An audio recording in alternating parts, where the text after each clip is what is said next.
तेलंगाना और आंध्र प्रदेश में बीते 2 दिनों से लगातार मूसलाधार बारिश हो रही है और बारिश की वजह से अभी तक तकरीबन 10 लोगों की मौत हो गई है और कई जगहों पर बाढ़ जैसे हालात पैदा हो गए हैं।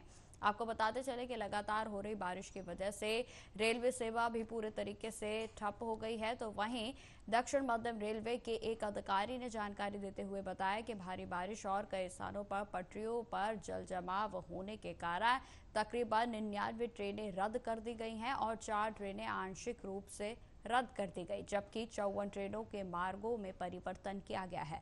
भारी बारिश के कारण शहर में एनडीआरएफ की स्थिति जो है वो पूरे तरीके से तैनात किया गया है। वहीं आपको बताते चले कि एनडीआरएफ की टीमें मौके पर तैनात हैं। आंध्र प्रदेश के मुख्यमंत्री एन चंद्रबाबू नायडू बाढ़ प्रभावित क्षेत्रों का निरीक्षण करने पहुंचे और जहां उनके द्वारा तमाम अधिकारियों से जानकारी भी ली गई।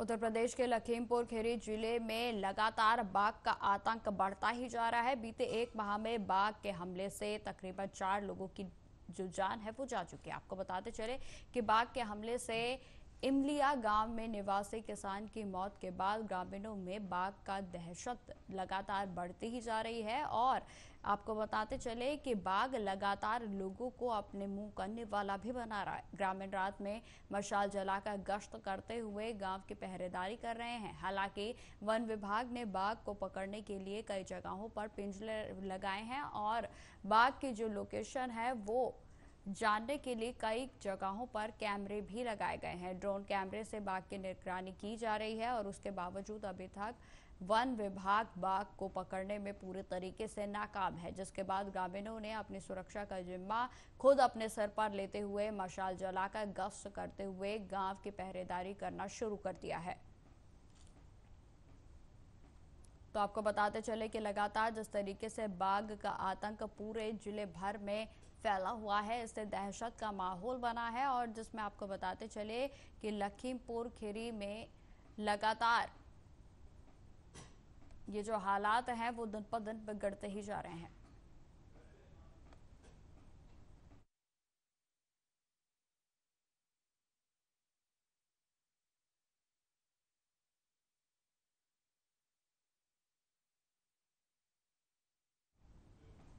इस खबर पर अधिक जानकारी के साथ हमारे साथ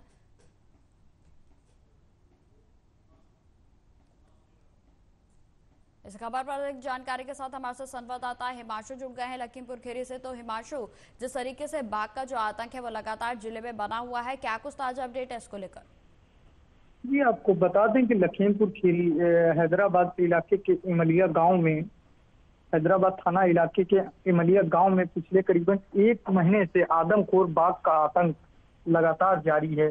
करीबन 4 लोगों को अपना निवाला बाघ बना चुका है। वही लेकिन वन विभाग बाघ आदमखोर बाघ को पकड़ने की कयावत तेज है, लेकिन वन विभाग के हाथ अभी तक बाघ को पकड़ने के लिए नाकाम नजर आ रहे हैं। कई जगह पिंजड़े भी लगाए गए हैं और ड्रोन कैमरे की मदद से और कॉम्बिंग भी वन विभाग द्वारा की जा रही है, लेकिन बाघ को पकड़ने के लिए अभी तक वन विभाग नाकाम नजर आ रही। वही ग्रामीण रात में निकलकर मशाल हाथ में लेकर स्वयं अपने गांव की रखवाली कर रहे हैं और बच्चों को और खेत खलिहान सब अपने हाथों में लेकर मशाल लेकर चौकीदारी ग्रामीण कर रहे हैं, लेकिन वन विभाग द्वारा अभी तक बाघ को पकड़ने में नाकाम नजर आ रहा है। बिल्कुल हिमांशु, यहाँ पर बेहद ही दुखद बात है कि जिस तरीके से बीते 1 महीने से बाघ का आतंक जो है वो लगातार बना हुआ है। दहशत का माहौल पूरे गांव में इस समय बना हुआ है, लेकिन अगर वन विभाग की बात की जाए तो पूरे तरीके से नाकाम नजर आ रहे हैं। हिमांशु जी, आपको बता दें वन विभाग द्वारा ड्रोन कैमरे की मदद से बाघ पर निगरानी भी की जा रही है। फोटो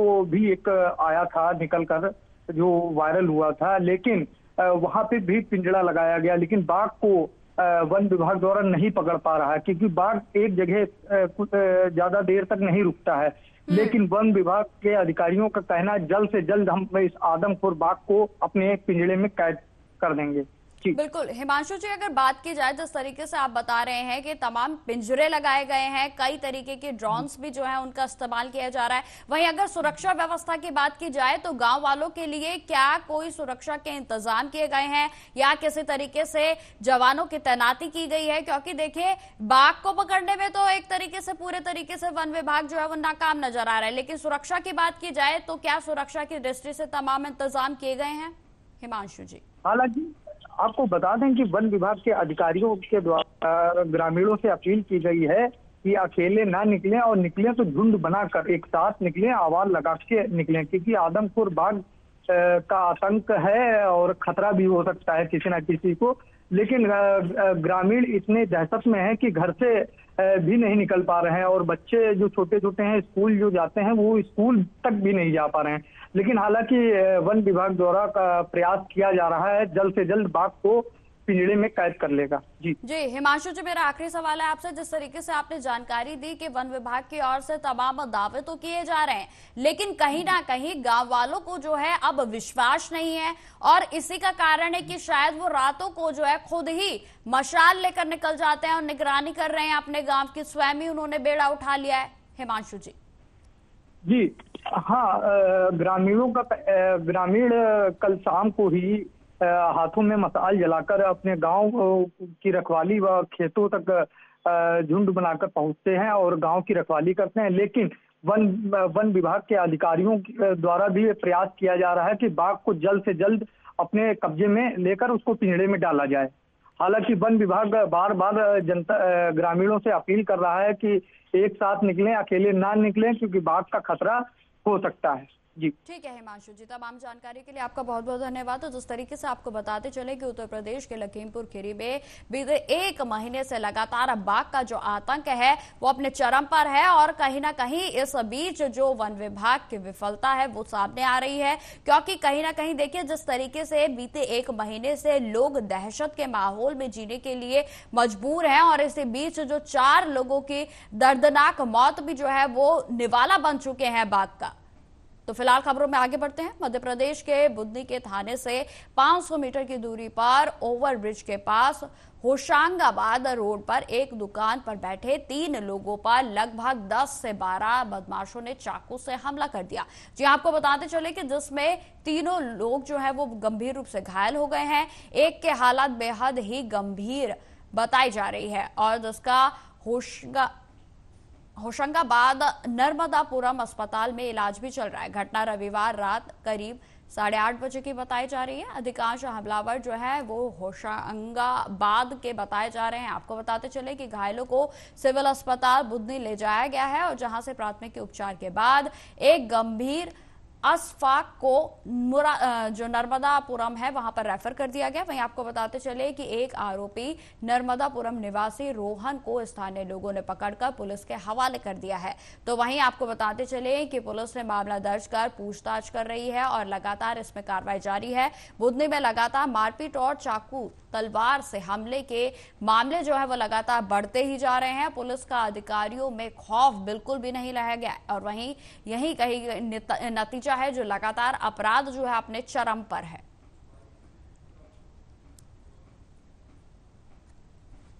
मैं तुलसीराम वर्मा, मैकेनिक, बुदनी चौराहे पे मेरा वर्कशॉप, होशंगाबाद रोड पे पहली दुकान मेरी है।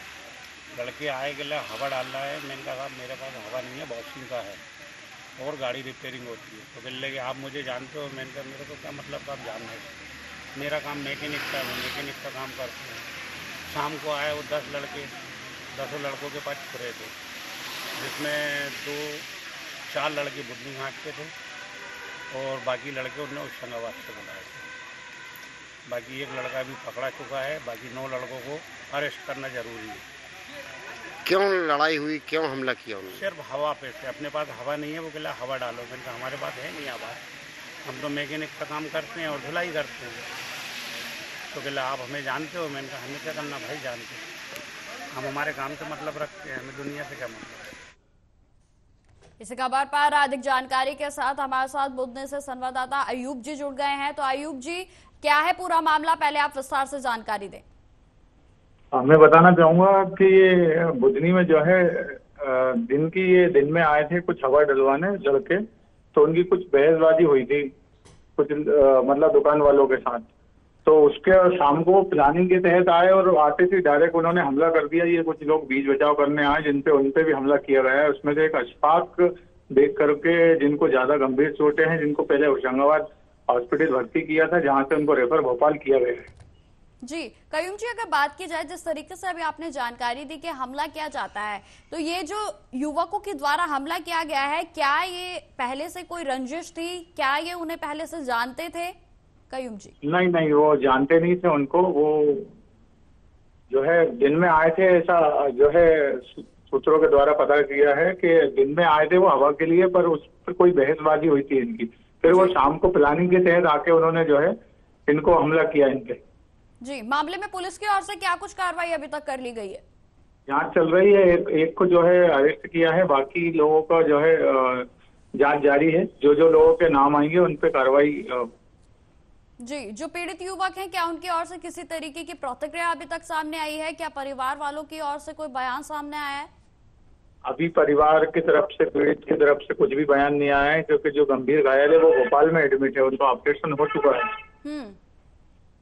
ठीक है कयूम जी, तमाम जानकारी के लिए आपका बहुत बहुत धन्यवाद। और जिस तरीके से आपको बताते चले कि एक हमलावर जो है हमला किया जाता है और जिसमें तकरीबन 10 से 12 लोगों के द्वारा यह हमला किया गया। फिलहाल खबरों में आगे बढ़ते हैं। उत्तर प्रदेश के अलीगढ़ जेल में हर रोज नई तस्वीरें देखने को मिल रही हैं। जी हाँ, आपको बताते चले कि जहां एक और अलीगढ़ में स्थित जेल में बंद कैदियों के द्वारा ताले बनाए जा रहे हैं, तो वहीं दूसरी ओर त्योहारों के मौके पर त्योहारों से ताल्लुक रखने वाली सामग्रियां भी अलीगढ़ की जेल में तैयार की जाती हैं।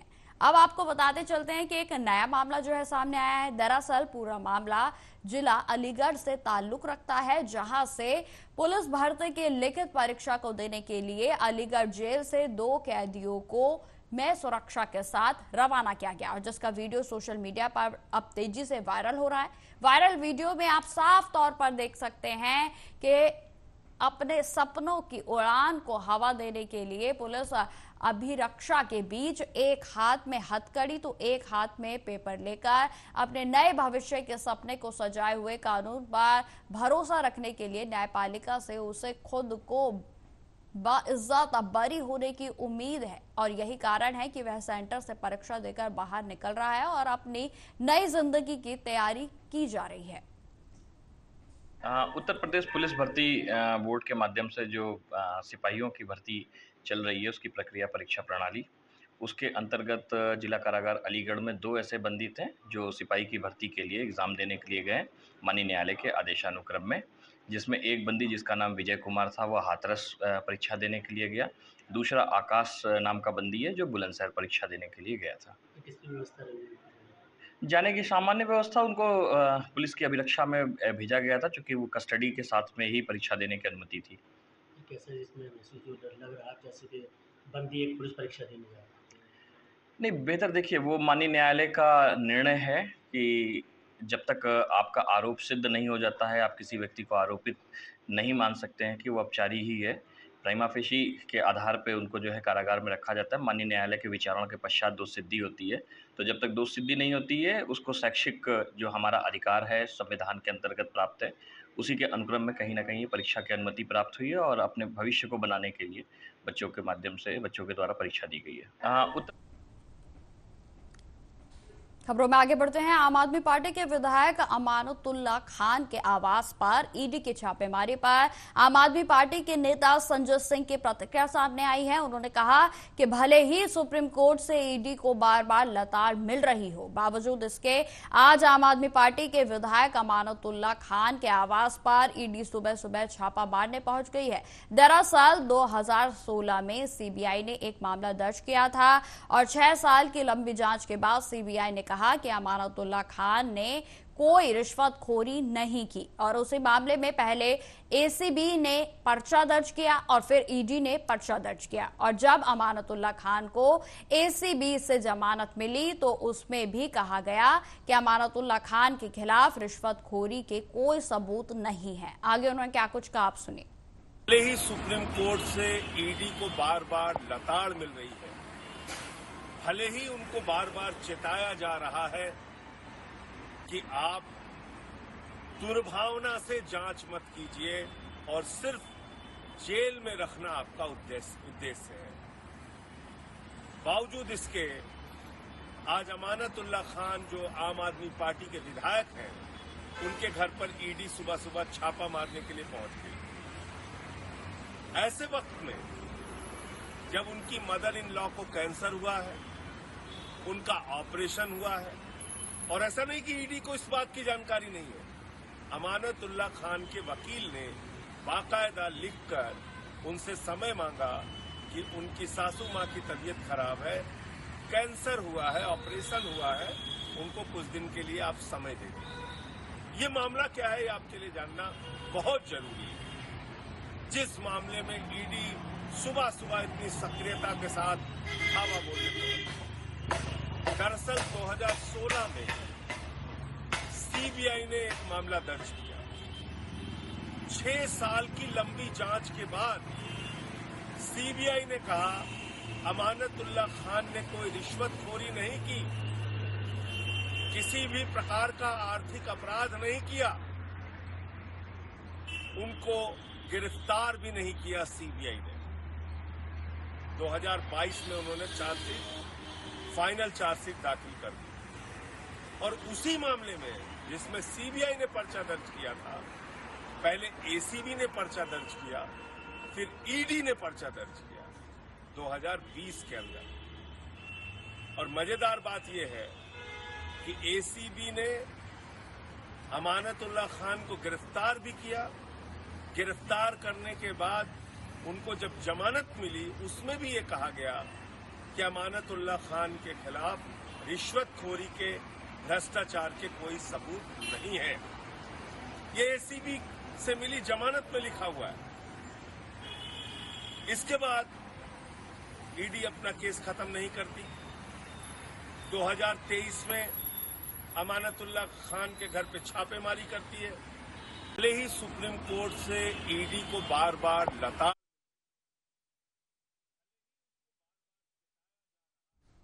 दिल्ली में भाजपा अध्यक्ष वीरेंद्र सचदेवा ने कहा कि आम आदमी पार्टी में एक लंबी जमात अपराधियों की और भ्रष्टाचारियों की है, और जब उन पर कानून कार्रवाई करता है तो ये चिल्लाने लगते हैं। दिल्ली वक्फ बोर्ड जैसी संस्था में भ्रष्टाचार और गबन करने वाले अमानतुल्लाह खान को, जो अपनी गुंडई के लिए भी चर्चा में रहते हैं, आज जब जांच एजेंसी अपनी कार्रवाई कर रही है तो चारों तरफ हो हल्ला हो रहा है। आगे उन्होंने क्या कुछ कहा, सुनिए। आम आदमी पार्टी में एक लंबी जमात अपराधियों और भ्रष्टाचारियों की है, और जब उन पर कानून कार्रवाई करता है तो ये चिल्लाने लगते हैं। दिल्ली वक्फ बोर्ड जैसी संस्था में भ्रष्टाचार करने वाले, गबन करने वाले अमानतुल्लाह खान, जो गाहे बगाहे अपनी गुंडई के लिए चर्चा में भी रहते हैं, आज जब जांच एजेंसी अपनी कार्रवाई कर रही है तो अब देखिए चारों तरफ हो हल्ला। अरे अगर आपने चोरी की है, अपराध किया है, तो आपको उसका जवाब देना पड़ेगा। क्यों?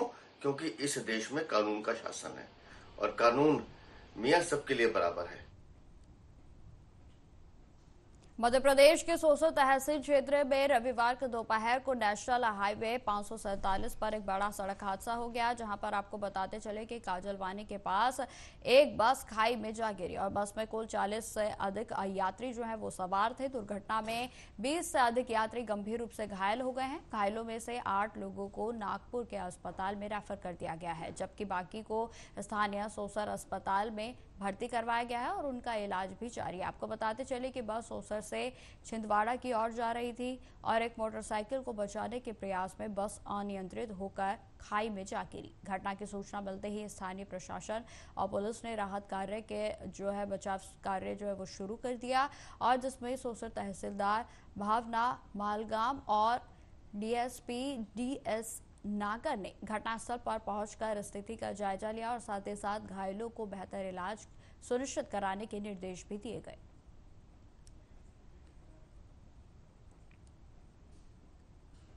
हैवानियत की हदें पार करने वाली खबरें आए दिन सुर्खियों में रहती हैं और ऐसा ही एक मामला छतरपुर जिले के लवकुश नगर कस्बे से सामने आया है, जहां एक शख्स ने एक बकरी को अपनी हैवानियत का शिकार बना डाला है और अब पशु स्वामी प्रक्रिया के तहत पुलिस थाने के बीच जो है वो बीते रोज जाकर मामला दर्ज करवाया गया और गुरुवार को अपनी बकरी को MLC करवाने के लिए पशु चिकित्सालय पहुंचे, जहां के आपको बताते चले दरअसल घटना लवकुश नगर की है, जहां पर कल्लू कुशवाहा ने थाने में रिपोर्ट दर्ज कराई है कि पशु स्वामी का आरोप है कि आरोपी शख्स के द्वारा उसके बकरी के साथ क्रूरता की गई और उसने यह भी बताया है कि आरोपी बोरा ओढ़कर उसकी बकरी के साथ क्रूरता कर रहा था। बकरी चिल्लाई तो वो मौके पर पहुंचा और तब आरोपी अपनी सफाई देते हुए मौके से रफू चक्कर हो गया, जबकि कल्लू का आरोप है कि उसके बकरी के प्राइवेट पार्ट में सूजन भी है और फिलहाल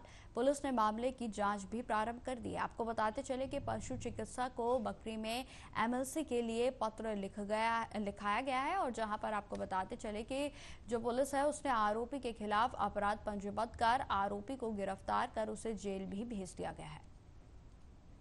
जी सर, अभी एक बकरी का आपने MLC की है, क्या मैटर है? ये थाना लवकुश नगर से एक लेटर मिला था कि ये फरियादी लक्ष्मी कुशवाहा जी हैं, इनकी एक दंग बकरी थी, तो किसी ने 2 दिन पहले इससे अपराधिक यौन संबंध बनाए थे, तो उसके संदर्भ में हमने इसका मेडिकल परीक्षण किया, गुप्तांगों की जांच की, तो उसमें पाया बाहरी तौर पर तो लग रहा है कि जो है सूजन है वहाँ पर गुप्तांगों की, लेकिन और इसके फर्दर आगे कंफर्मेशन के लिए अपन को ये है कि इसका जो सैंपल लेके अपन भोपाल जो अपने साइंटिफिक लेवल की है तो वहाँ पर जाके इसके नमूने भिजवाएंगे, उसके आगे जो रहेगा। तो भाई, जब एक बकरी को लेकर मामला सामने आया, क्या मैटर है? इसमें लक्ष्मी कुशवाहा यहाँ लवकुश नगर के निवासी हैं। रात्रि के समय जहाँ बकरियाँ बंधी रहती है वहाँ पर एक लड़का आरोपी पहुँच गया था, जहाँ वो बकरी के साथ क्रूरता करता हुआ दिखाई दिया, जिस पर उस पर अपराध पंजीबद्ध किया गया पशु के अंतर्गत और विवेचना की जा रही है। तत्कालीन समय पर उसके लिए संघीय अपराध परिकल्पना ऐसा लगा कि वो गठित कर सकता है संघीय अपराध, तो उसको धारा शिक्षा वन के अंतर्गत। आपका? हमारा नाम है कल्लू लक्ष्मी कुशवाहा। क्या हो गया था आपकी बकरी? ये मिलती है जो रात्रि में है ना, जो गया और बकरी के साथ है ना, जो बकरी चिल्लाई तो हमने देखा, जब देखा तो ये बकरी को है ना जो पकड़े था और छोड़े भी था, है? बोले मैं पढ़ के कुछ करा रहा था, हमने कि ये बोरा क्यों ओढ़े आप? बोरा भी ओढ़े था, देख के भाग गया। बकरी के साथ क्रूरता कर रहा था? हाँ, बकरी के साथ क्रूरता कर रहा था और जब देखा गुप्त अंग पे उसके सूजन, बिल्कुल हम बताएं। तो अभी आप थाने में शिकायत की थी आपने? शिकायत की थी, कल हमारा साला है ना जो वहाँ भैया का वो खत्म हो गया था मलहरा में, वहाँ गए थे, फिर हम जब लौट के आए फिर हमने शिकायत की। अभी आप कहाँ आए हैं? अभी अस्पताल में आए। अस्पताल में MLC करवाने? MLC करवाने आए। श्रीमान ने बोला कि डॉक्टर साहब है नहीं है, 1 बजे तक आएंगे तो फिर MLC हो जाएगी आपकी, मुंशी जी को साथ में ले आना।